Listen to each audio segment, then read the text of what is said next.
significant political development in West Bengal, Chief Minister Mamata Banerjee has refused to step down despite a crushing defeat for her party, the Trinamool Congress, in the assembly elections. The BJP has registered a massive victory, winning 207 seats in the 294-member house, ending 15 years of Trinamool Congress rule. The TMC, meanwhile, was reduced to just 80 seats. However, Mamata Banerjee has rejected the mandate, calling it not a people's verdict but a conspiracy. She has alleged large-scale irregularities in vote counting and claimed that nearly 100 seats were looted through manipulation. She also accused central forces of misbehavior at counting centers. Meanwhile, the BJP has announced that it will take vote on May 9th, coinciding with the birth anniversary of Rabindranath Tagore.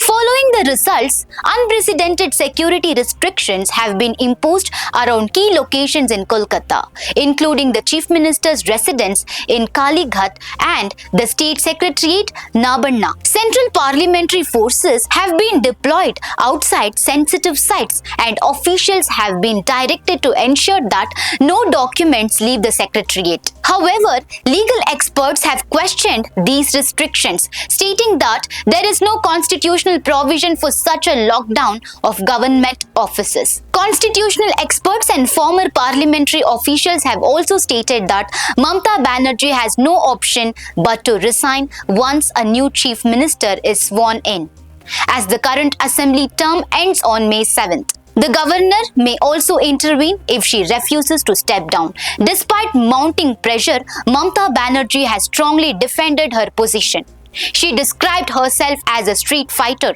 and said she will continue to fight against injustice. She also indicated a possible shift towards national politics, with support reportedly coming from India bloc leaders, including Sonia Gandhi and Rahul Gandhi. For more such updates, stay tuned to Daily Salar Digital.